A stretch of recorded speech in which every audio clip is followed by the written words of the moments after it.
tal? ¿Cómo están? Buenas noches. 21:38, 25 grados la temperatura en Asunción. Nosotros estamos en vivo y en directo, estamos arrancando la Caja Negra por Unicanal. Como adelantábamos recién, esta historia de los cruces de las llamadas telefónicas entre principales referentes del Partido Liberal Radical Auténtico y los jóvenes que fueron protagonistas, incluso muchos de ellos imputados por perturbación a la paz pública.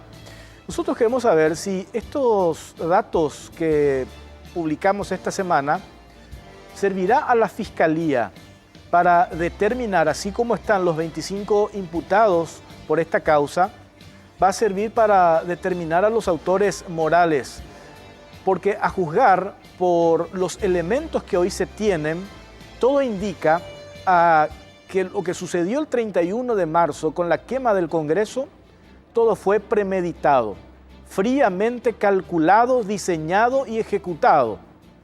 Y en este cruce de llamadas que van a ver ahora, aparece nada más y nada menos que el presidente del Partido Liberal Radical Auténtico, Efraín Alegre, en un contacto directo con una de las personas que fue hasta la cancha de Resistencia en la Chacarita a contratar barras bravas, a quien pagó 100.000 guaraníes y entregó las famosas bombas 12x1 con la indicación de que tenían que arrojar a los policías y después atropellar la sede del Congreso Nacional.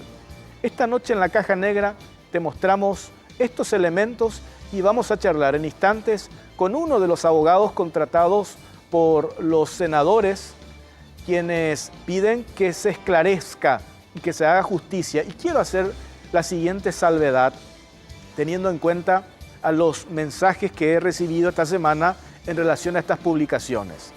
El caso o lo que sucedió el 31 de marzo pasado, hace exactamente 4 meses, allí se están investigando 4 casos puntuales. El primero tiene que ver con la quema del Congreso. El segundo con el atraco al Partido Liberal Radical Auténtico. La tercera causa tiene que ver con el asesinato del joven Rodrigo Quintana. Y le podemos agregar un cuarto caso que tiene que ver con una querella por difamación y calumnia del empresario Ortiz al presidente del Partido Liberal Radical Auténtico. Es decir, estamos hablando de 4 casos puntuales. Cuando nosotros hacemos referencia puntualmente al caso de la quema del Congreso y estamos exponiendo ahora los cruces de llamadas, no significa que los otros casos no nos importe. De hecho, ya hay una investigación abierta. Y si establecemos un orden de cuál es la investigación o el caso más importante, por supuesto que el caso Rodrigo Quintana, eso se tiene que determinar y se tiene que investigar. Pero no por ello vamos a dejar de mencionar y también preguntarle a la Fiscalía cómo está la investigación en lo que tiene que ver a la quema del Congreso. Para contextualizar de lo que vamos a desarrollar esta noche, tenemos este informe. Diputado Nito Bogado fue el que operó para diseñar el plan con la contratación de barras bravas. Cruce de llamadas revela que en torno de Efraín armó la quema del Congreso. Raúl Cáceres, el imputado dirigente liberal que figura en el cruce de llamadas con el presidente del PLRA, Efraín Alegre, es el mismo que fue reconocido por otro imputado como el hombre que fue hasta la cancha de Resistencia a reclutar barras bravas, pagó 100.000 guaraníes a cada persona y entregó bombas 12x1 para que tiren a los policías e ingresen a la sede del Congreso Nacional. El diputado Nito Bogado sería el ideólogo de la operación junto al imputado Steven Patrón. Ambos reportaban de toda la operación a Efraín Alegre el 31 de marzo cuando quemaron la sede del Congreso. La declaración de Silvino Romero, alias Amuleto, ante el Departamento de Investigación de Delitos de la Policía Nacional es uno de los elementos clave que desnuda la operación montada por los principales dirigentes del PLRA afines a Efraín Alegre y capitaneados por el diputado liberal Juan Félix Nito Bogado para programar, diseñar y ejecutar la quema del Congreso el pasado 31 de marzo. Amuleto es el mismo a quien se lo ve robando un plasma desde la sede del Congreso y fue plenamente identificado por los organismos de seguridad. En su declaración, Romero confesó que alrededor de las 17 horas del 31 de marzo se encontraba jugando fútbol con un grupo de amigos en la cancha del Club Resistencia del barrio Ricardo Brugada. Al lugar llegaron 2 camionetas desde donde descienden 2 personas que ofrecieron 100.000 guaraníes para ir a manifestarse en la plaza frente al Congreso. Luego se acercaron a ese sitio un grupo de 30 personas aproximadamente, entre entre ellos integrantes de la barra brava del Club Cerro Porteño. Según el relato de Amuleto, la persona que había descendido del vehículo había entregado el dinero a un tal Caballito para que éste lo distribuya. En el interior de uno de los vehículos, siguiendo el relato de Amuleto, se encontraba Raúl Cáceres, a quien lo reconoció cuando se le exhibió una fotografía y cuya descripción coincidió con el mismo que aparece en las imágenes del circuito cerrado del Congreso. Lo de Cáceres es determinante porque además de ser una de las personas que llegó hasta la cancha de Resistencia, fue también quien entregó las bombas 12x1 a los barras bravas para que las arrojen a los policías y luego fue quien solicitó a los mismos ingresar a la sede del Congreso. El número de teléfono de Cáceres aparece en el cruce de llamadas en la tarde del 31 de marzo con el presidente del Partido Liberal Radical Auténtico, Efraín Alegre, en 2 ocasiones. Cáceres está imputado por perturbación de la paz pública, tenía medidas alternativas a la prisión y actualmente forma parte del grupo de militantes liberales que huyó a Uruguay. Cáceres fue reconocido como uno de los organizadores de la manifestación que estuvo a bordo de uno de los vehículos que llegó a la cancha del Club Resistencia. Es dirigente del PLRA, funcionario público contratado como auxiliar administrativo en la Facultad de Medicina de la UNA. Es hoy otro de los prófugos de la justicia que llegó al Uruguay de la mano de Alegre junto a otros jóvenes que solicitaron refugio en ese país. Desde las 2 líneas de celular del diputado Bogado se dieron 11 comunicaciones con Steven Patrón en la tarde del 31 de marzo, imputado por el caso de la supuesta elaboración de las bombas Molotov en el local del PLRA. Patrón también es uno de los primeros en ingresar al Congreso luego de la quema y en donde se lo ve destrozando equipos y muebles. En el cruce también se detallan 2 contactos, todos en la tarde del 31 de marzo, entre Bogado y su colega diputado Dionisio Amarilla, quien también aparece en las imágenes como uno de los que ingresó a la sede del Congreso a generar destrozos y dando órdenes a los jóvenes. Amarilla se comunicó 6 veces con Patrón esa tarde. En ese mismo lapso, el diputado Amarilla tuvo 6 comunicaciones con Efraín Alegre. También aparece en ese mismo horario la comunicación entre el senador Luis Alberto Wagner con Patrón en 6 oportunidades desde las 2 líneas del senador. Wagner se comunicó 12 veces con Efraín esa tarde. El número llamativo de llamadas desde sus 2 líneas es la dada entre Nito, Bogado y Alegre. En total, desde la tarde del 31 hasta la madrugada del 1 de abril, se comunicaron 139 veces. También figuran 16 comunicaciones entre Alegre y el exministro de Obras Enrique Salín Busarquis. Bogado también tuvo comunicación con otros 2 jóvenes, Cristian Vareiro y Víctor Hugo Peralta, quienes contactaron con el concejal liberal Augusto Wagner, hermano del senador Wagner, conocido por su caudal electoral en zonas ribereñas.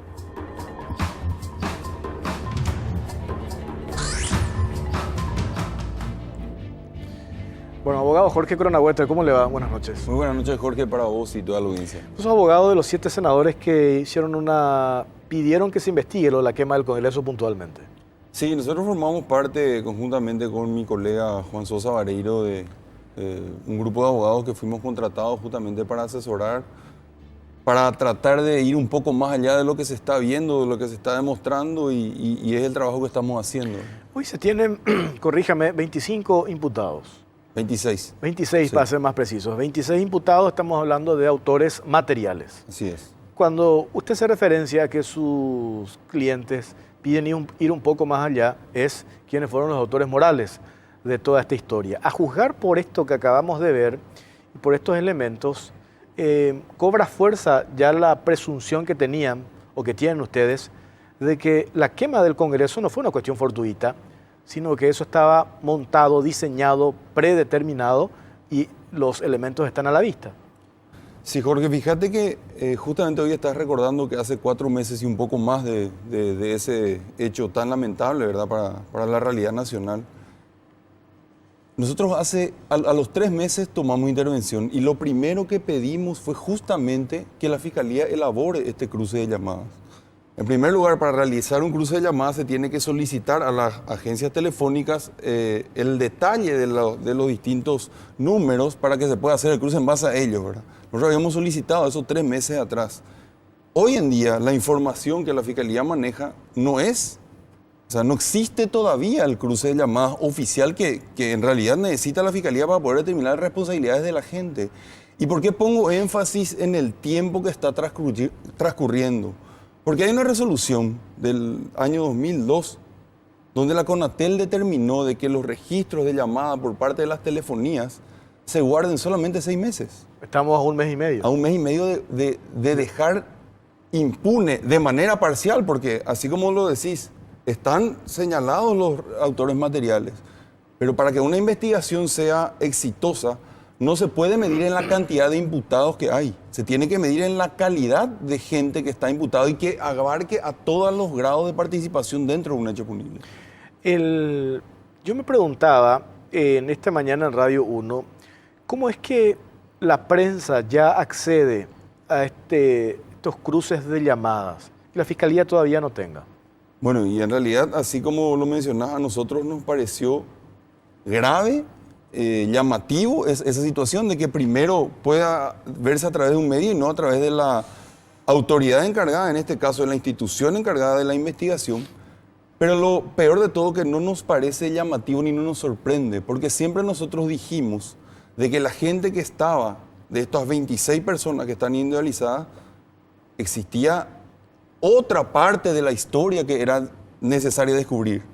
La institución encargada de ese trabajo es justamente el Ministerio Público. Entre paréntesis, a propósito que estamos viendo esta infografía que se publicó en el diario La Nación, en su peculiar forma de referirse a las personas, la senadora Desirée Massi me envía un Twitter en el que hace referencia le resta seriedad, a juzgar por lo que ella dijo, a este trabajo.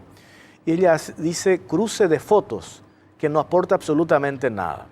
Lo que hay que decir, que acá no hay solamente un cruce de fotos, acá hay un elemento determinante y es el siguiente. El imputado Raúl Cáceres González es el que, al que lo reconocen como el reclutador de barra bravas en la Chacarita. Esa persona se comunicó como 4 veces en la tarde del 31, nada más y nada menos que con el presidente del Partido Liberal Radical Auténtico. O sea, no es solamente esto un cruce de fotos. Y cuando vemos el rostro o el caso puntual de Steven Patrón, imputado por el caso de las bombas Molotov, y después en las fotografías, cuando atropellan e ingresan en la sede del Congreso, uno de los que generó destrozos, rompió mobiliarios, computadoras, etcétera, etcétera, también aparece en comunicación con el diputado Nito Bogado, quien en una publicación se hace referencia a que estuvo prácticamente toda la tarde merodeando la plaza de armas y lo presentan a él como el cerebro de todas estas operaciones. Hoy se publicaba el caso de otro joven de nombre Víctor Gabriel Rodríguez Ullón, quien acompañó, entre paréntesis, el domingo a un programa televisivo de debate al presidenciable Mario Abdo Benítez. Aparece en una fotografía con él. Esta misma persona también está imputada por perturbación a la paz pública y aparece en conversaciones con Steven Patrón entre las 4:15 y las 5:15 del 31 de marzo. Es decir, doctor, hay muchísimos elementos y eso que usted puntualiza es llamativo. ¿Por qué la Fiscalía hoy todavía no tiene en su poder este elemento tan importante y tiene que ver con el cruce de llamadas? Justamente, Jorge, para hacer una precisión y para que la ciudadanía entienda qué es un cruce de llamadas, ¿verdad? En primer lugar, hablamos de que nosotros solicitamos o se solicitan a las distintas telefonías el registro de las distintas comunicaciones que hubieron entre las personas imputadas en primer lugar. Pero luego de eso salta una frecuencia, o debería saltar con el cruce, una frecuencia de comunicación de estas personas con otras. Entonces la Fiscalía debería solicitar el de esas personas también para tener completa la historia. ¿Y qué es lo que es el cruce de llamada? El cruce de llamada indica la frecuencia de comunicación entre 2 o más personas, que si bien es una prueba indiciaria, cuando uno va sumando con otras pruebas, tal como hiciste en el ejercicio del ejemplo de que si yo veo que esta persona estuvo en el lugar, porque hay fotos que no demuestran, claro, y estoy viendo de que un senador o un diputado o una autoridad se comunicó con esa persona, yo no creo que y si coincidimos con la hora, totalmente, no creo que le hayan llamado a preguntar el pronóstico del tiempo o el resultado de un partido de fútbol, estando el Congreso ardiendo en ese momento, ¿verdad? Y sobre todo, por ejemplo, la comunicación entre Raúl González es la hora previa cuando él estaba llegando a la Chacarita para reclutar gente. Raúl Cáceres. Sí, González, sí. Alias Beto. Así es. Reconocido, entre paréntesis, por Amuleto. ¿Quién es Amuleto? El hombre que veían recién la fotografía, el que sale con el plasma y es reconocido. Él da su declaración y está el testimonio de este testigo que tiene, creo que hoy, prisión domiciliaria. Sí. Entonces, a ver, lo que nosotros queremos señalar con todo esto es que hay, ¿cómo llamar? Usted que estuvo en el Ministerio Público, no quiero hablar de una... Es cierto, me decía el otro día su colega Juan Sosa Vareiro, hay 26 imputados, en el caso de la quema del Congreso estamos hablando prácticamente de 26 incidentes. Entonces, toda la investigación está trancada, parada, con recusaciones, con medidas. Entonces, pero lo cierto y lo concreto es que en un mes y medio, toda esta información clave y determinante para saber quiénes fueron los autores morales de la quema del Congreso, esto puede desaparecer. Sí, nosotros justamente por eso hemos insistido y por eso hasta el hartazgo hemos solicitado que se puedan hacer esas investigaciones. Hay que comprender también, Jorge, que es una investigación compleja. Claro. Por la cantidad de imputados, por la relevancia política que puede tener una cuestión así. Me imagino la presión que puede sentir cierta gente que está investigando, pero también tenemos que decir la otra parte de la película. Se impidió por todos los medios que se pueda realizar un trabajo efectivo por parte del Ministerio Público con las distintas recusaciones, con las distintas, digamos, trancadas del desarrollo normal que tiene que haber en este tipo de casos. Pero nosotros ponemos énfasis en lo necesario que sea que termine esta investigación, que se llegue a los verdaderos responsables. Y insistimos, acá hubo una planificación, hubo un financiamiento y hubo una ejecución. Y lastimosamente solo los ejecutores son los que hoy en día están señalados. Yo hace rato, y no sé si escuchaste, doctor, hacía la salvedad, porque yo sé que sos un profesional, más allá de las vinculaciones de quiénes son tus clientes, que son actores políticos, parlamentarios, y nosotros también, ¿verdad? En el trabajo periodístico, es inevitable que digan, a ustedes les importa más una cuestión estrictamente material que tiene que ver con la destrucción de un edificio, que se aclare quién mató a Rodrigo Quintana. Por eso yo hacía la salvedad. Sí. Son causas distintas que también merece una pronta investigación para saber lo que realmente pasó, pero no porque se está investigando o porque es más importante el caso de Rodrigo Quintana, vamos a dejar impune esto que, como bien decís, lo de la quema del Congreso no fue una cuestión de una reacción de una ciudadanía indignada, sino esto estaba fríamente calculado, diseñado y donde aparecen dos actores políticos importantes. Aparece el presidente del PLRA, Efraín Alegre, en un contacto telefónico directamente con uno de los ejecutores de este hecho. No, porque me decían también, es natural que esa tarde exista una comunicación entre políticos, por supuesto, ¿verdad? Pero aparte de esa comunicación entre políticos, entre ellos, se dio comunicaciones coincidentemente en esos horarios determinantes de la quema del Congreso con los autores materiales, con los reclutadores de Barra Bravas, con los que llevaron y pagaron 100.000 guaraníes a estas personas, entregaron las bombas 12x1 para que arrojen a los policías y tenían órdenes de ir a atropellar el Congreso. O sea, hay demasiados elementos que, independientemente a la valoración política que uno pueda hacer, acá hay una cuestión de hechos punibles que se tienen que determinar y que se tienen que investigar. Y que la valoración que nosotros hacemos es jurídica y siempre la hicimos, Jorge. Nunca nos apartamos ni tampoco tenemos ningún interés del punto de vista político. Lo que sí, y el interés principal que tenemos es que se aclare y que se llegue a todos los responsables. En primer lugar, porque es lo que corresponde, dentro de una investigación, llegar a todas las personas que tuvieron participación en los distintos grados de participación. Y en segundo lugar, porque no pueden pagar el pato, entre comillas, solamente estas 26 personas. Si en realidad hubieron gente que le instigó a ellos o instigaron a ellos a realizar este hecho. Si hubieron gente que pagaron a ciertas personas, a ciertos grupos, para que vayan a subir la violencia que existió. Si hubieron gente que de alguna u otra forma se beneficiaron con este tipo de acciones. O sea, son distintas aristas que tiene que caber dentro de la investigación del Ministerio Público. Y como he señalado, estamos a prácticamente 2 meses de que por lo menos se acabe la prueba que para nosotros parece muy importante, que es la de cruce de llamada. Vamos a hacer una pausa brevemente y a la vuelta seguimos charlando cortito. El último desarrollo ya con el abogado Jorge Cronauetter sobre el tema cruces de llamada y la quema del Congreso.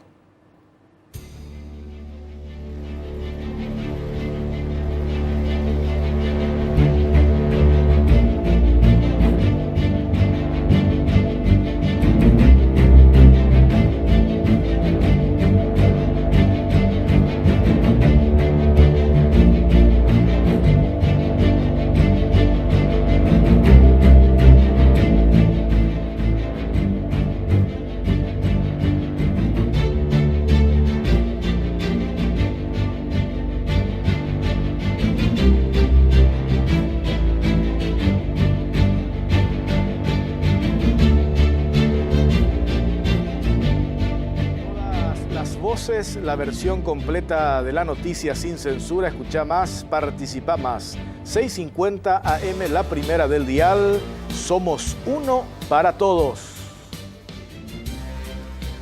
Bueno, tenemos este informe en relación al tema de la investigación a partir de esta publicación. ¿Qué es lo que está haciendo la Fiscalía al respecto? A ver.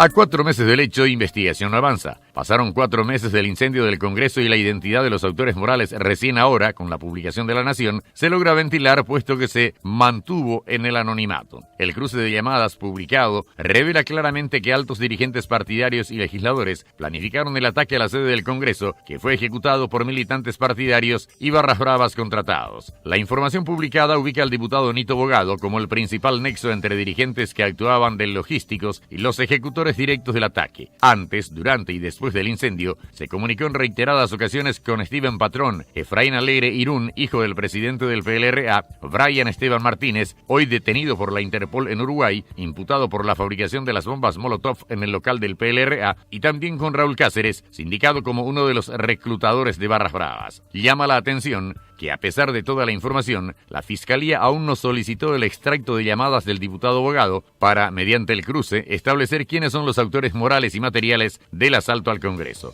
En 2 meses, las grabaciones podrán ser borradas por las empresas telefónicas y con ello se quemarían archivos que incriminan a los responsables del incendio a la sede legislativa.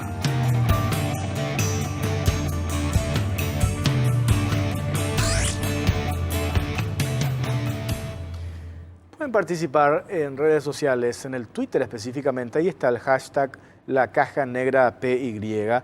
Veo que nos están siguiendo. El senador Wagner acaba de tuitear A ver, es inevitable cuando estamos en un periodo plenamente electoral. Yo no quiero que haga esa valoración política, doctor, porque sé que el trabajo que hacen ustedes es un trabajo jurídico.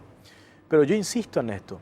Acá me ponen, por ejemplo, averigüen quién dio la orden para entrar a la sede del Congreso. Yo insisto, son casos distintos, ¿no? Corríjame, doctor, si me equivoco. Sí, son casos totalmente distintos. Una causa tiene que ver con la quema del Congreso. Otra causa tiene que ver con el atraco al PLRA. Otra causa tiene que ver con el asesinato de Rodrigo Quintana.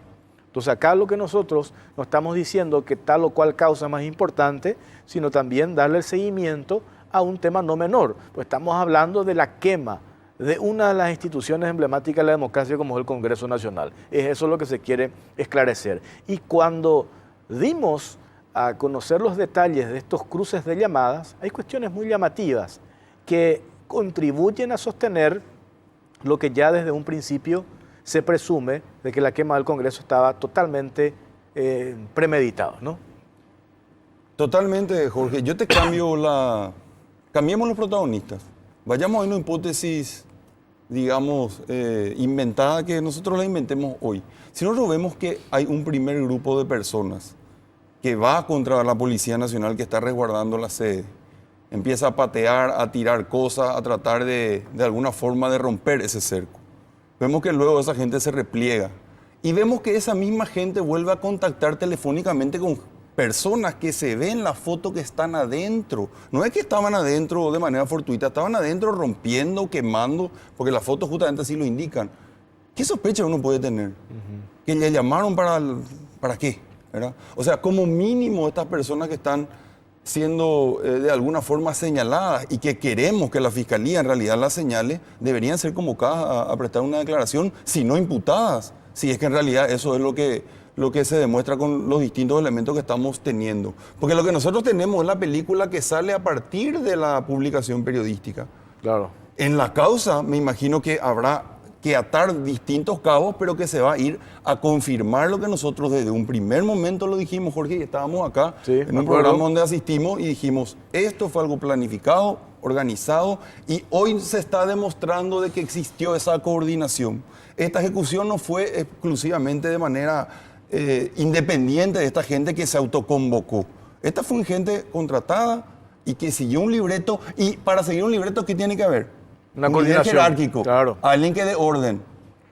Y así. Por eso es que hacíamos referencia, y esa orden y esa comunicación entre el presidente del PLRA con uno de los reclutadores de Barra Bravas, ¿verdad? Un elemento pero contundente como mínimo. Abogado Jorge Cronagüete, gracias por su tiempo, muy amable. Nada, Jorge, cuando guste, que tenga buena noche. A la vuelta de la pausa en la Caja Negra hablamos sobre el tema de las encuestas. Ahora que vamos a ver, vamos a leer, vamos a hablar con dos profesionales jóvenes, un economista, un analista político. ¿Cuál es el criterio que tenemos que utilizar hoy para leer las encuestas? ¿Cuáles son las proyecciones? ¿Hay todavía credibilidad en esta herramienta tan válida, tan útil? Dos representantes de la firma Ecodat van a estar con nosotros a la vuelta de la pausa.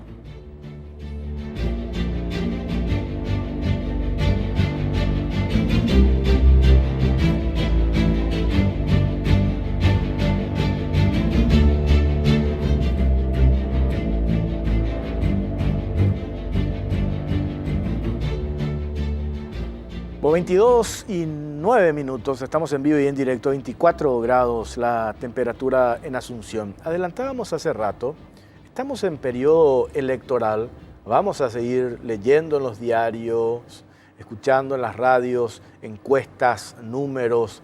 Yo decía el otro día, vamos a salir un poco de los tradicionales encuestadores y hoy vamos a hablar con dos representantes de la empresa Ecodat, quienes... Yo decía, quiero hacer esto de una manera didáctica, la entrevista y la charla, para ver cuáles son esos elementos y criterios que nosotros tenemos que tener en cuenta para leer las encuestas. ¿Por qué hoy estas encuestas, esta medición, esta herramienta está tan descreída? Nosotros después te vamos a mostrar testimonios de la gente, porque nos fuimos a hablar, hacer una consulta en la calle, y no encontramos una sola persona que diga yo confío en las encuestas. Y cada una de estas personas tienen sus argumentos y sus razones. Pasa que esta herramienta, estos sondeos, fueron utilizados directamente como manipulación política. Y eso la gente sabe. Entonces, ¿cómo hacemos para devolver la credibilidad a esta herramienta? El único secreto es presentar un trabajo serio y explicando a la gente cómo hay que interpretar y cómo hay que leer. Para contextualizar, te presentamos este informe. ¿Por qué ya nadie cree en las encuestas? Los últimos resultados de las encuestas encargadas a diferentes empresas que se dedican a este rubro dejaron de generar impacto en la opinión pública. ¿Cuál es el motivo? Los sondeos se han convertido en herramienta de propaganda de los políticos antes que convertirse en un termómetro que mida la preferencia real de la ciudadanía sobre determinados candidatos. Han habido iniciativas parlamentarias como las del Frente Guazú, que presentó un proyecto de ley que pretende regular la publicación de encuestas electorales con el fin de que las mismas ofrezcan información veraz, rigor científico y la identificación del financiamiento y ejecución de las encuestas a los electores. El proyecto pretende, entre otras cosas, determinar sobre el diseño de la muestra y la ponderación por sexo, edad, nivel de educación, situación económica y el espacio físico donde se realizará la encuesta, el nivel de confianza y un margen de error. El plan pretende que la encuesta consigne también el sistema interno de control y verificación y el seguimiento de la recolección de datos y el trabajo de campo. Asimismo, el cuestionario completo aplicado y el nombre de quien paga por el trabajo hecho. Los medios deberán publicar una ficha técnica que contendrá el nombre de la encuestadora y de la persona o institución que contrató y pagó por la investigación, así también la metodología y el texto íntegro de las cuestiones planteadas sobre materia electoral y número de personas que no han contestado a cada una de ellas. El sistema de muestreo, el tamaño de la muestra, el margen de error de la misma, el nivel de representatividad, el procedimiento de selección de los encuestados y nivel de confianza son los datos que deberán estar incluidos también en esa ficha, además de las fechas, los lugares de realización y el universo de la población encuestada, es decir, la cifra de encuestados. El no cumplimiento de estos requisitos acarreará pago de multas para las encuestadoras de 5.000 a 10.000 jornales mínimos. Los legisladores refieren que hay un vacío en la legislación en esta área, a diferencia de la mayoría de los países de nuestra región, por lo que proponen una serie de requisitos. En primer lugar, el proyecto de ley establece que todas las encuestadoras y personas que se dediquen a realizar sondeos de opinión deberán registrarse ante el Tribunal Superior de Justicia Electoral, en donde, unos 5 días antes de la divulgación de la encuestadora debe precisar los datos de la empresa que contrató la investigación, el valor y origen de los recursos empleados para el trabajo, la metodología. Los representantes de las empresas que elaboran encuestas y bocas de urna manifestaron la necesidad de ser partícipes en la elaboración del proyecto de ley que regule este trabajo, ya que la propuesta presentada por la bancada del Frente Guazú no contó que la participación del sector afectado y los mismos sienten que podría caer en una reglamentación injusta para ellos. Ya en el 2008, el diputado Oscar Tuma también presentó un proyecto de ley que modificará el Código Electoral para permitir la publicación de encuestas sobre candidatos hasta 7 días antes de las elecciones, sean generales o municipales. El Código Electoral actualmente autoriza la publicación de encuestas o sondeos hasta 15 días antes de las elecciones y esa situación debe ser cambiada, sostuvo el diputado Tuma al presentar su proyecto. Todo elector necesita mayor información sobre los candidatos y partidos políticos para votar, sostuvo el legislador al indicar que 15 días imposibilita al ciudadano conocer los programas y proyecciones de quienes se presentan para un cargo electivo. El proyecto de ley que modifica el Código Electoral prevé que las encuestas electorales se publiquen hasta 7 días antes de los comicios, indicó Tuma. Esta modificación se adecua a los tiempos modernos, es democrática y facilita al elector conocer mejor a los candidatos, agregó el legislador. Recordó que en otros países, como España, los sondeos se publican hasta unas horas antes de la realización de las elecciones. Bueno, está con nosotros el director de la empresa Ecodat, Julián Ruiz. ¿Cómo te va, Julián? Economista. ¿Cómo te va, Jorge? Muchas gracias por la invitación. También el consultor asociado de Ecodat, el abogado Leandro Prieto. ¿Cómo te va, doctor? ¿Qué tal, Jorge? ¿Cómo estás? Estoy muy contento de estar en tu programa. ¿Por qué ese descreimiento, Julián, a las encuestas hoy? Por lo que mencionábamos, porque se utiliza como una herramienta más bien ya propagandística antes que mirar la cuestión técnica. Y al tener una prensa tan polarizada, ¿verdad? Generalmente, si un medio comunica un tipo de encuesta, otro medio otro tipo de encuesta, ya se va tomando como una propaganda, ¿verdad? Hay que también tener en cuenta que si se publica una encuesta donde un candidato esté ganando y no se da otras informaciones, se puede ver como una propaganda, ¿verdad? Como vos decías, hay que saber leer las encuestas, ¿verdad? Tiene que ver mucho el tiempo, tiene que ver mucho la estructura y muchos otros puntos que nosotros analizamos dentro de las investigaciones.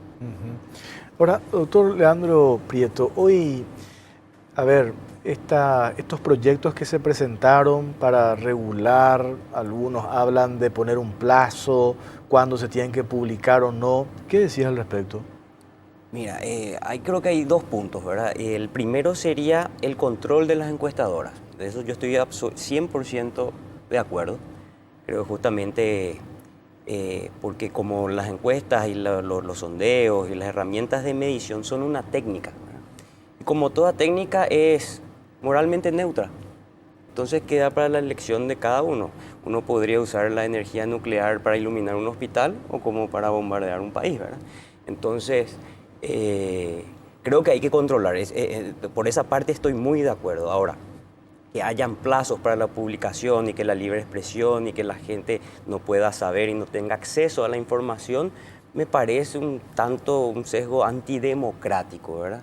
Es muy común de sectores de izquierda, tanto en nuestra región como en otros países, estar queriendo controlar a veces los organismos de difusión, de opinión pública, de comunicación masiva, ¿verdad? Pero en esa parte estoy totalmente de desacuerdo. Pero lo que sí creo que es fundamental, el control de las encuestadoras para que la sociedad pueda volver a creer, que pueda volver a tener una información certera de lo que se le está dando, ¿verdad? Porque si vos ves más a profundidad de lo que sería una encuesta, es una parte más de la democracia.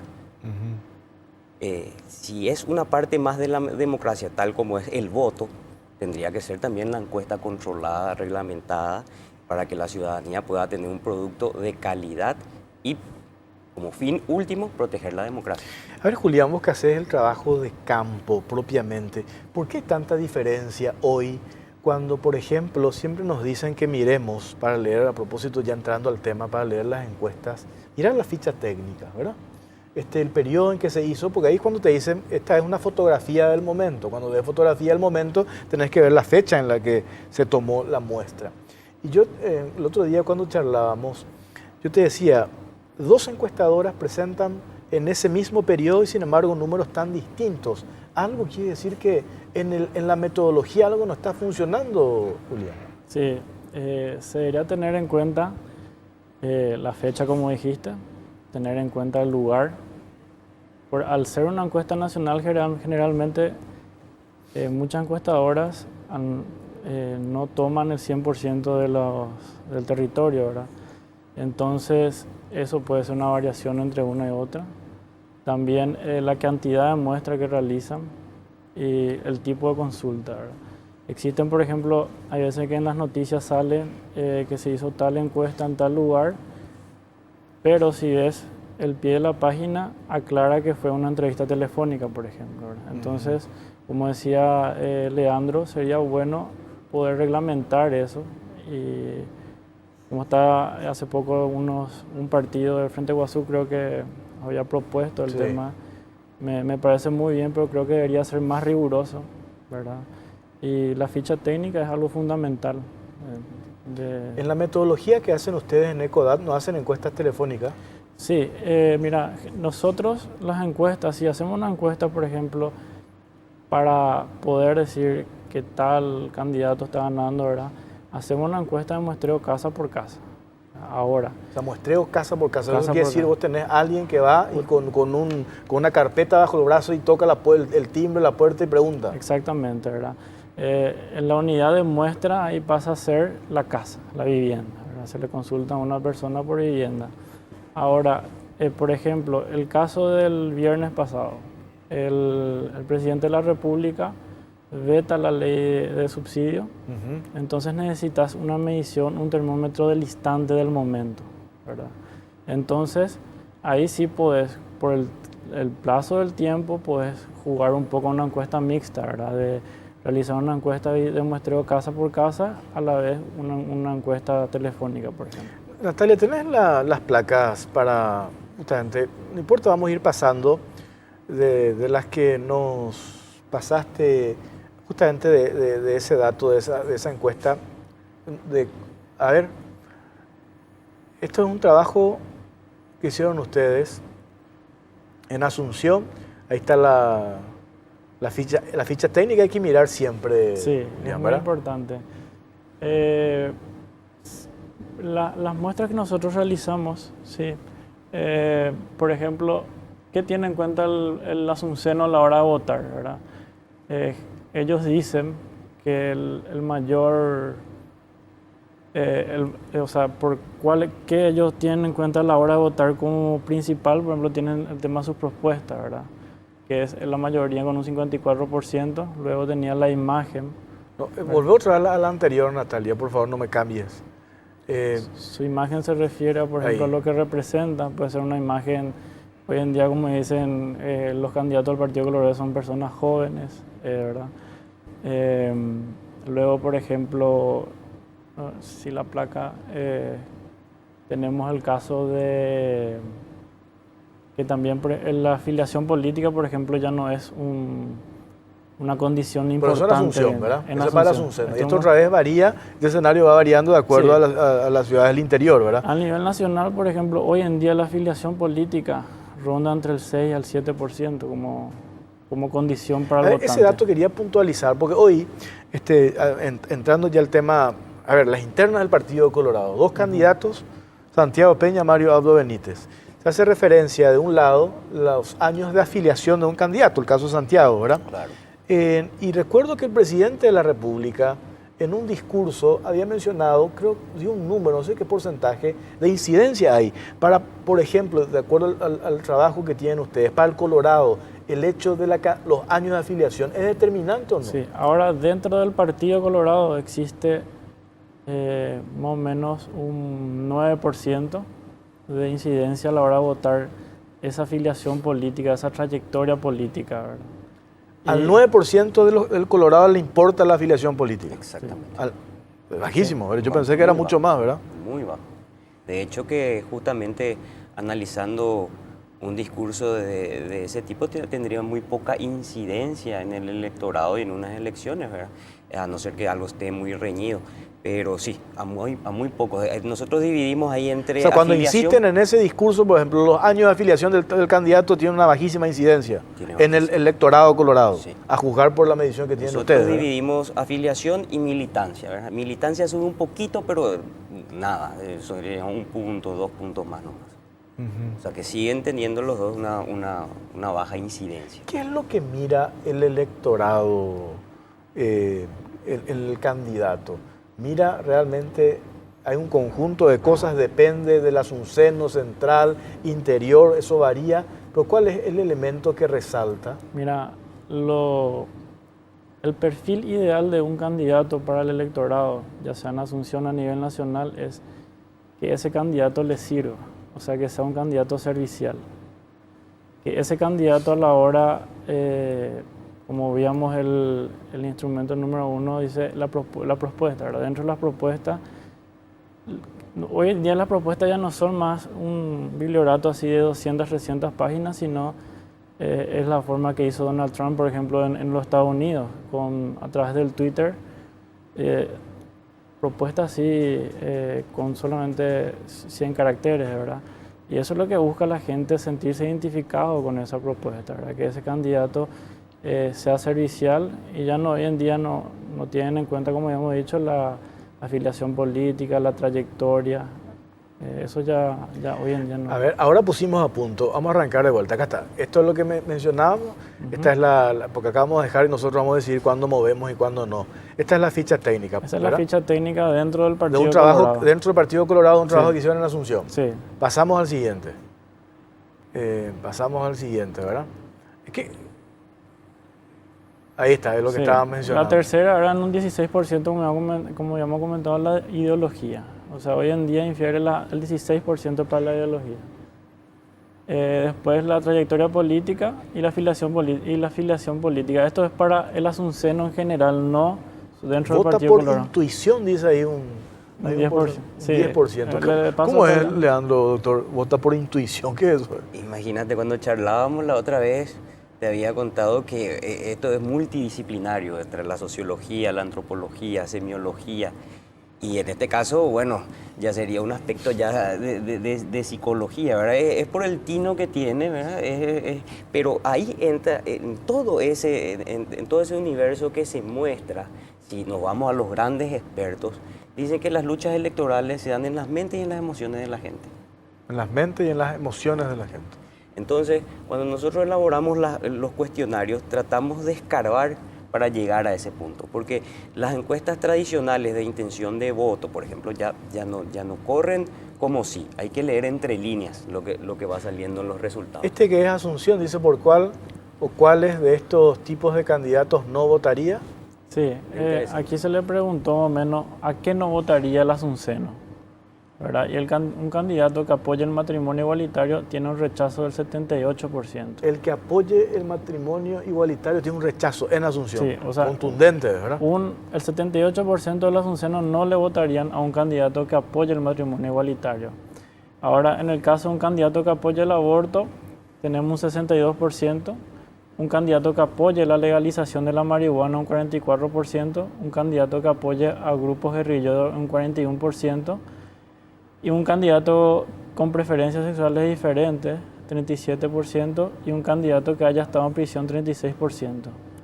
Ahí en ese punto, Leandro tiene una observación entre entre un candidato que apoye el matrimonio igualitario y un candidato con preferencias diferentes, ¿verdad? O sea, podemos decir que es los mismos, pero en realidad Leandro es el que tiene mucha investigación sobre eso en sociología.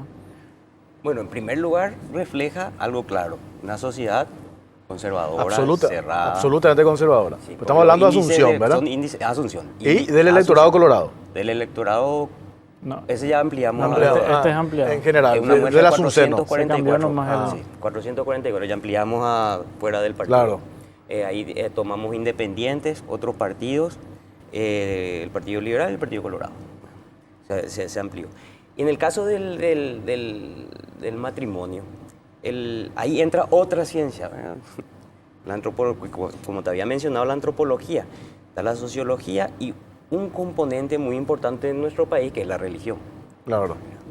El matrimonio, como sabemos todos, es una institución antiquísima. En Asunción, el candidato que se presenta diga, yo promuevo el matrimonio igualitario, no gana la elección.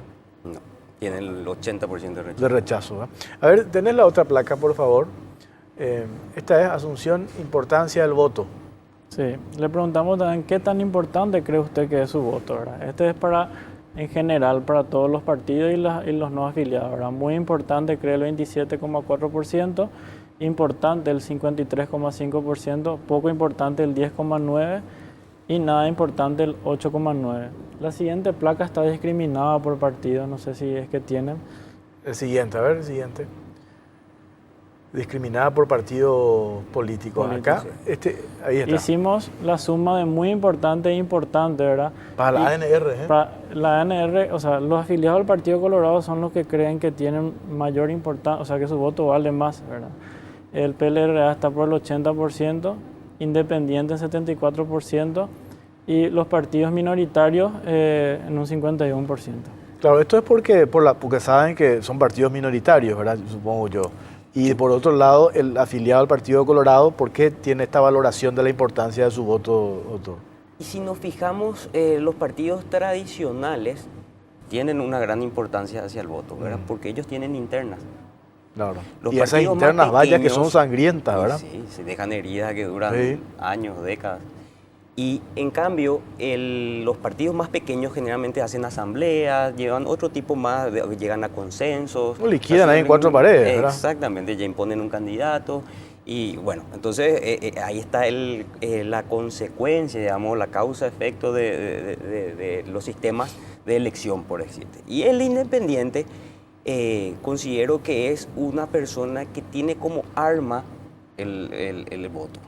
Entonces le da una importancia porque quiere cambiar algo, quiere cambiar una estructura, quiere cambiar un modelo, entonces le da esa importancia a su voto. A ver, tenemos la otra placa de qué opina la gente sobre la gestión de Mario, ¿verdad? Sí. El asunceno. Tenemos, ahí está. Esta es la ficha técnica. Esta es la ficha técnica. En realidad creo que se movieron los gráficos. Esta es la ficha técnica que hicimos la consulta sobre el veto presidencial. Ah, este es el veto presidencial. Sí, pero... esta es la del viernes, nomás está el viernes. Nuevita, ¿verdad? Nuevita. A ver, pasamos a la siguiente, a ver si es la del veto. Hablamos sobre esa en particular.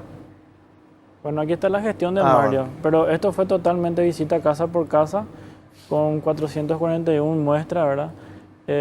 Con muy buena gestión, el 4,8% de los asuncenos, buena gestión, el 26,7%. Una gestión regular en mayoría, ¿verdad? Con 55,6%. Regular es la que gana. Sí, la de Mario, la ¿verdad? mala gestión 10% y muy mala gestión 2,5%. Esto se lee que en general está muy bien posicionado todavía el intendente Autor, ¿verdad? Y está en el medio. En imagen, ¿verdad? en el medio. Sí, está en el está un digamos, paso pues, en la de ir frontera para abajo. Exactamente, está en la cuerda haciendo equilibrismo.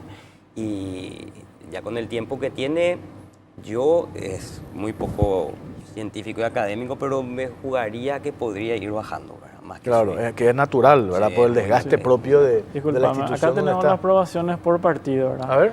Le preguntamos también sobre la aprobación, ¿verdad? Y los liberales en un 51% aprueban la gestión de Mario, en un 31,7% los independientes, los partidos minoritarios en un 29,6% y los colorados en un 25,2%. O sea, los liberales son los que más aprueban la gestión de Mario. Sí, que tiene obviamente también un contenido político esa respuesta, ¿verdad? Pero hoy en día son en su mayoría los liberales los que están apoyando. ¿Por qué siguen contenido político? Y como existe una alianza visible entre Claro. Mario Ferreiro y el presidente del Partido Liberal. Claro, en captarlo a él, pero no a su sector. Pero no sé si, bueno, él ya cerró ese 1% de ventanita que dejó abierta, creo que ya cerró. Ya cerró. Sí, Ya. Y también tenemos la pregunta acá sobre la decisión de Mario Ferrero de no candidatarse. Y, a ver, Le consultamos y el 62%, casi 63% de los asuncenos dijeron que están a favor a favor de la decisión de no candidatarse. de que siga como intendente y no se candidate. ¿Esto cómo se lee? ¿De que lo quieren guardar para el siguiente? Cuando salió estos números salieron, a mí fue como Arquímedes, dije, eureka, acá tenemos una nueva cuestión que estudiar, ¿verdad? ¿Qué es el que quiere? En este caso, como es Asunción, ¿qué quiere el asunceno, verdad? Votar por un candidato y que él se mantenga en su cargo o irse. Yo tengo una suposición que sería, generalmente, en estos casos son los primeros anillos los que insisten en que uno vaya saltando de cargo en cargo sin terminar con su mandato, claro, y sus propuestas y sus promesas. Que es lo que yo vengo sosteniendo, que es como que una estafa, ¿verdad? Si a vos te eligieron para estar 5 años, ¿por qué vas a abandonar y te vas a saltar a otro proyecto? Eso. Y esta es una explicación a eso, ¿verdad? Sí, yo creo que sí. Este número, estos datos, este 62% que apoya la decisión de Mario de no candidatarse, quiere decir que... Podemos animarnos a decir eso, ¿verdad? Bueno. Pero hay que estudiar más a profundidad. Pero sí, yo creo que es eso. La gente ya se cansó. Y es que, como te iba a decir, los peores asesores de los candidatos son su primer anillo, ¿verdad? Que generalmente es el amigo, el socio, el capitalista. Entonces, ellos son los que buscan ir creciendo y ocupando los cargos, ¿verdad? Sin parar. Y bueno, acometen contra el electorado, contra la democracia, ¿verdad? Y contra la misma figura de su candidato. A ver, la siguiente placa, si tenemos a punto para seguir leyendo. Sí, tenemos la consulta sobre el veto presidencial. Acá está, este es lo del veto, este es reciente. Sí, este es reciente, es que te comenté que hicimos en un 60% a visita casa por casa y en un 40% llamadas telefónicas. Pero tengo otro dato para sustentar este resultado, ¿verdad? Como le dijo al asunceno, le consultamos si estaba a favor del veto o en contra, ¿verdad? Y en un 56,4% está a favor. Está a favor y en contra un 22,7%.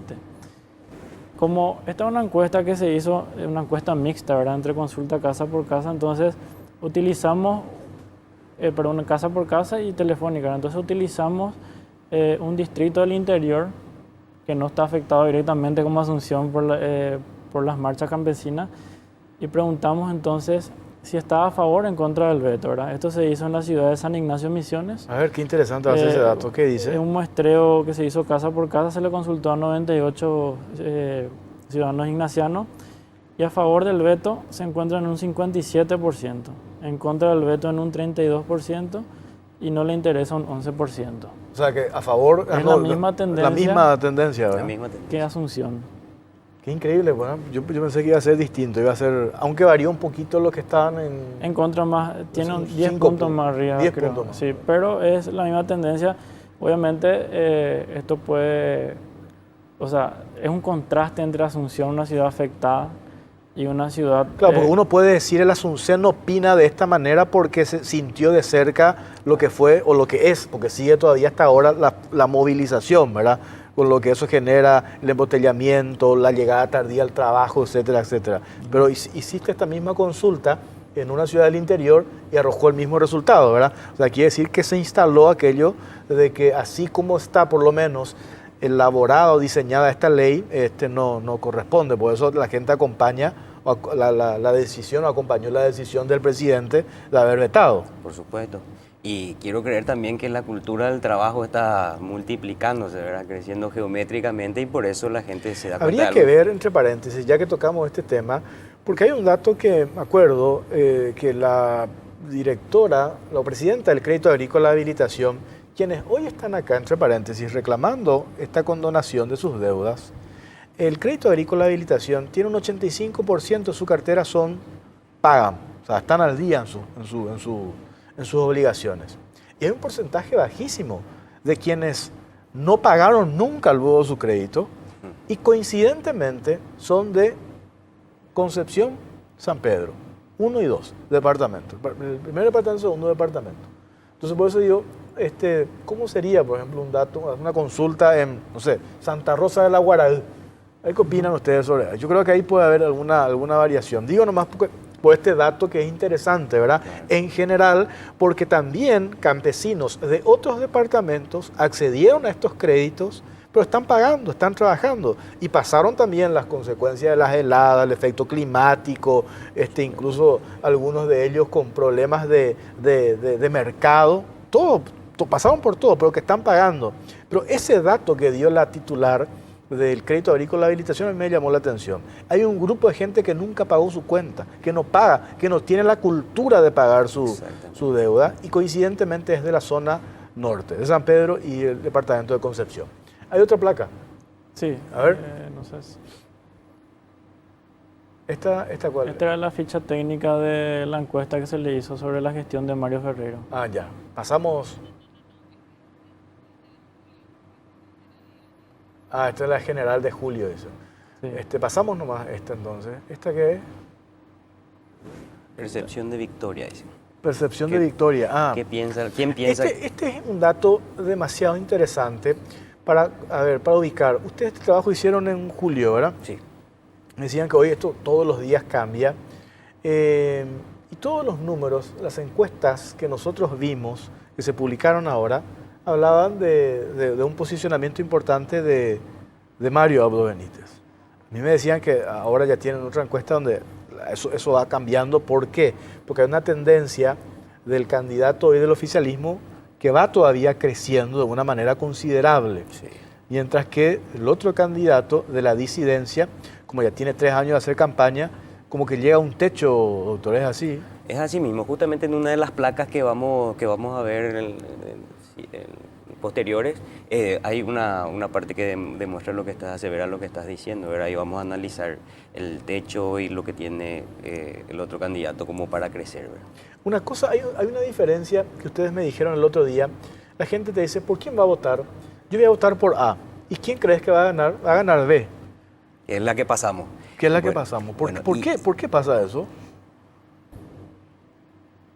Y eso ya sería entrar en la mente de las personas, claro. Pero lo que sí hay que tener importante, y para hablar así de una forma didáctica, como dijiste, para que la gente entienda, eso puede tener un efecto de la lógica de la moda, ¿verdad? Si un candidato tiene tanto por ciento, ponele, vamos a tirar números, ¿verdad? 20%, y el otro tiene 10, pero sin embargo, el que tiene 10, todos creen que lo va a ganar, pero el que tiene 20, solamente el 50% cree que va a ganar, va a ser influida por el vecino, por las otras personas. Eso cuando sean votos posibles o votos blandos, ¿verdad? Entonces, yo le llamo como el efecto de moda, ¿entendés? Una ropa queda bien, el mundo se uniforma. Entonces, se maneja esa lógica y eso es lo que yo te hablaba anteriormente de leer entre líneas y escarbar un poco, ¿verdad? La otra vez cuando le mostré eso a un amigo me dijo, eso es antropología evolutiva. Me dijo, bueno, todavía no llegué a escarbar también y a estar leyendo sobre eso, pero sí, es algo que se debe leer entre líneas y tras eso hay mucho que descifrar. Claro, por eso también, y esto tiro algo a favor de las empresas encuestadoras, porque después de la vuelta de la pausa vamos a ver lo que opina la gente sobre las encuestas. Y te digo, Julián, hoy por ejemplo vos decís, está ganando el candidato A. En 2 meses hace una misma medición, gana el B, o se hacen las elecciones y termina ganando B cuando vos dijiste que ganaba A. No es que vos te equivocaste, Claro. convengamos, ¿verdad? Exactamente. Sino por eso es que yo te decía, saber leer y ver todos los elementos que se tienen, cómo está viniendo tal o cual candidato en materia de proyección, y después está lo otro, que hay un porcentaje también de gente que le quiere votar al ganador. Claro, claro. Si bien él tiene intenciones de votarle a Leandro, pues yo sé que Julián va a ganar, le voy a votar nomás yo a Julián porque él va a ganar. Claro, nadie quiere estar fuera de ese Entonces, círculo. por eso todos esos escenarios, todas esas variables también hay que tener en cuenta, ¿no? Sí, dan la pauta para ir haciendo diagnósticos, ¿verdad? Si bien esto es una fotografía del momento, que va cambiando a medida que se acercan las elecciones, ya se pueden ir realizando unos pronósticos, unos diagnósticos con estas preguntas, por ejemplo, la de percepción de victoria, ¿verdad? ¿Quién pensás que va a ganar? Este sondeo de la ANR hicieron en julio, y ahí en la percepción es que gana Santiago Peña. Sí. La percepción de la gente. A la pregunta, sí. Bueno, a la vuelta de la pausa, quiero que escuchen ustedes el testimonio de la gente. Ustedes son jóvenes, están en esta empresa, Ecodat, y tenemos que devolver la confianza a este trabajo tan, como vos decías, Julián, y sé que son apasionados del tema, y de hecho los trabajos que hiciste, que sé en el interior, hay candidatos y autoridades que dicen no voy a mover un solo dedo antes de hacerte una consulta a vos. Entonces por eso hay que devolver la confianza y la credibilidad a la gente en esta herramienta, que si uno tiene en cuenta todos estos elementos, vos decís, no puede una cuestión científica, técnica, errar tanto, ¿no? Claro. Exactamente. Bueno, seguimos charlando sobre este tema a la vuelta de la pausa. Ya venimos.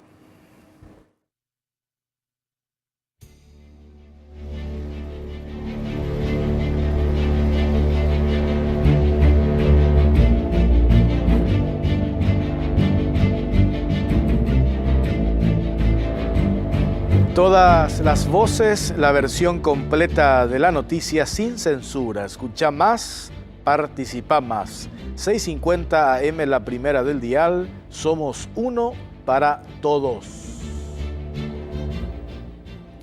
Bueno, acá está lo que quiero que escuchen.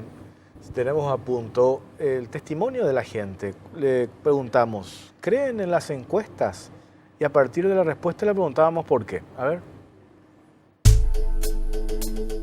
¿Usted cree en las encuestas que se hacen? Sí, yo creo en las encuestas, sí, creo. En mayor parte la verdad que no creo. No, la verdad que no tengo una opinión así concreta, ¿verdad? Porque no creo en la encuesta.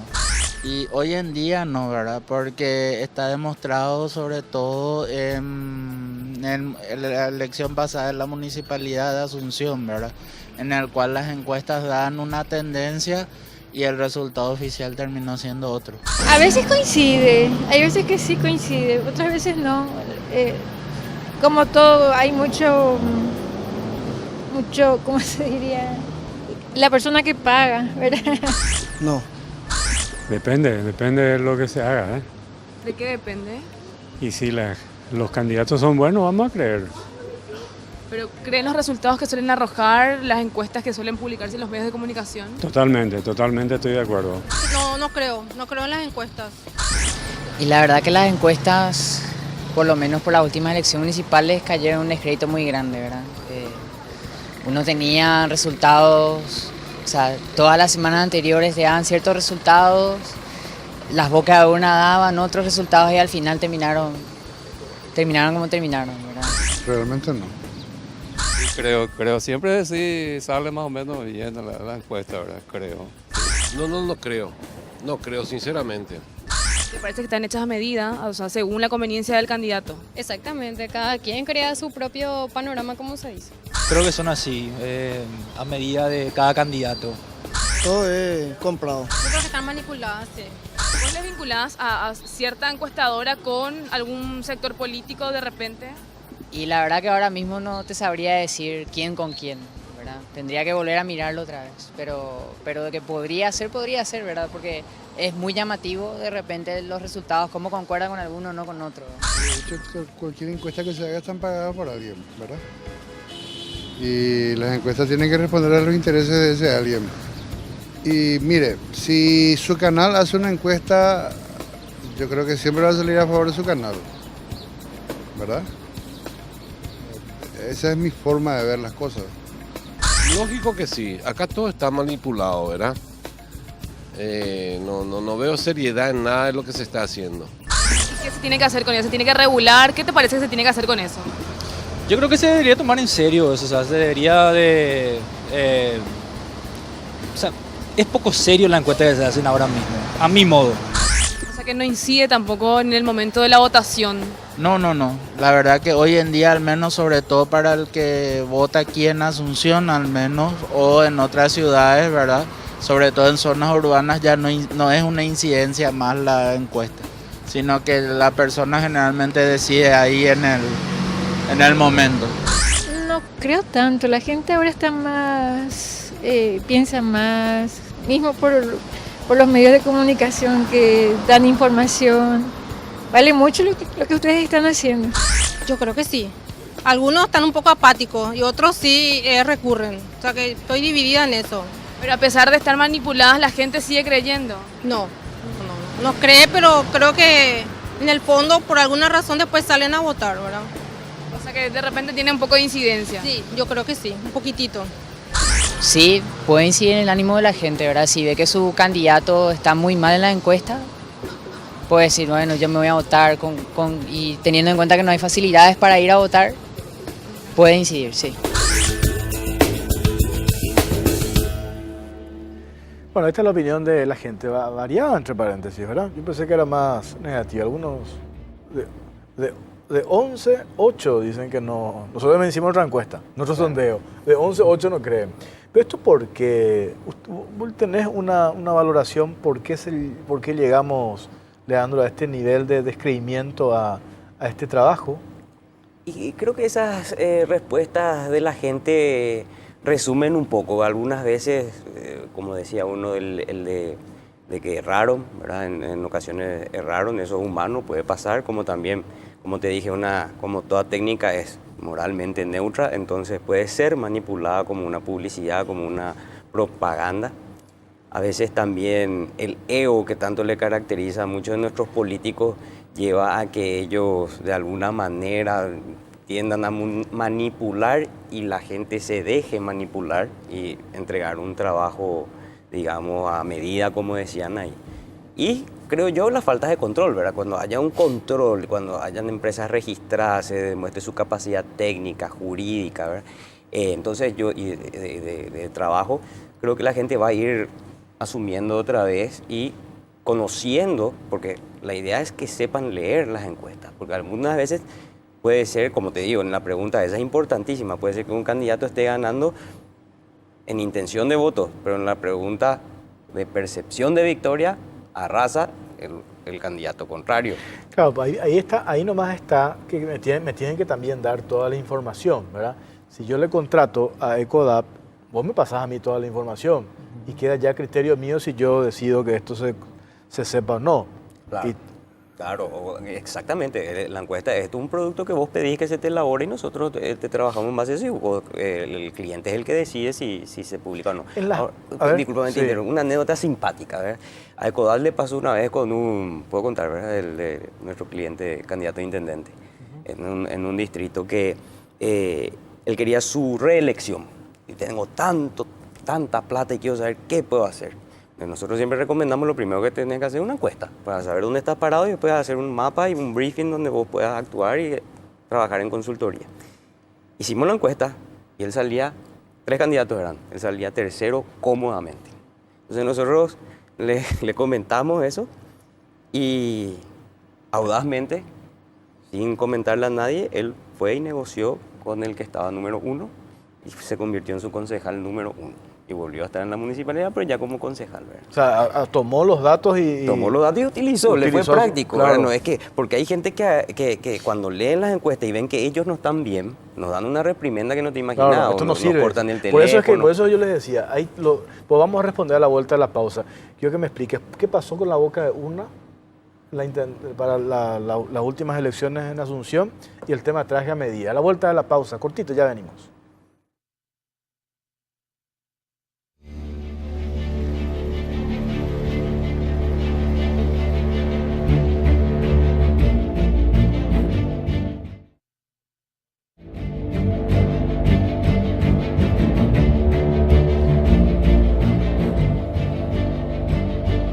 Bueno, último bloque de la caja negra, 22:55, estamos en vivo.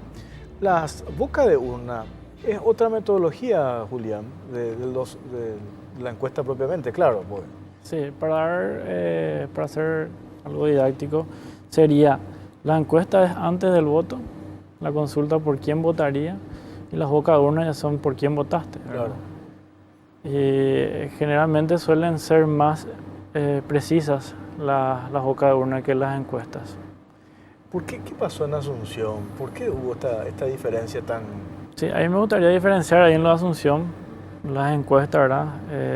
Otro caso. Pero el tema de las bocas de urna, hubo un fenómeno ahí donde la mayoría, porque yo no digo, puede haber bocas de urnas que se utilizaron como publicidad, ¿verdad?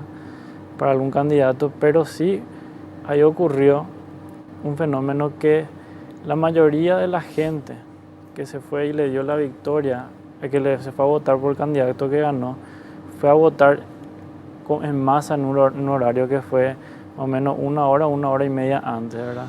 Entonces yo creo que hubo ahí una sobrepoblación de las consultas, ¿verdad? Cuando salían los votantes. Y creo que esas encuestadoras o esas empresas no pudieron registrar ese volumen de votos, ¿verdad?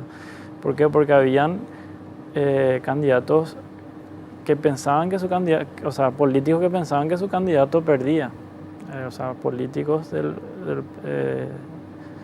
asociados a Mario Ferrero creían que perdían a las 5 de la tarde, ¿verdad? Y candidatos, políticos asociados al candidato perdedor creían que ganaban. Hay gente que no quiere decir por quién votó, ¿verdad? Hasta hay o nosotros no tenemos ese temor. Sí, pero existe en todas partes. Generalmente en esta región se le llama, está el voto miedo, el voto vergonzante, ¿verdad? El voto castigo, que es el que más conocemos nosotros y es el del que más se habla. Pero depende de los autores, van distinguiendo cuáles son los tipos de votos. Ahora, con la boca de uno es muy difícil ya detectar cuál es cuál, evidentemente. Bueno, no está perdido del todo. Hay elementos como para confiar todavía en este trabajo, sobre todo cuando se hace de una manera seria y lo hacen profesionales, Leandro. Sí, yo creo que parafraseándole a Julián, este trabajo es 20% técnica, 80% honestidad, ¿verdad? 20% técnica, 80% honestidad. Sí, exactamente. El trabajo del encuestador. Del encuestador. Del encuestador. Del encuestador, exactamente. Y hay que tener en cuenta también la forma de trabajo. Yo me consideraría o nos consideraríamos unos artesanos porque cada ficha, cada papelito, si hay una muestra de 1500, ahí está el mago de los números que revisa él personalmente cada uno de esos.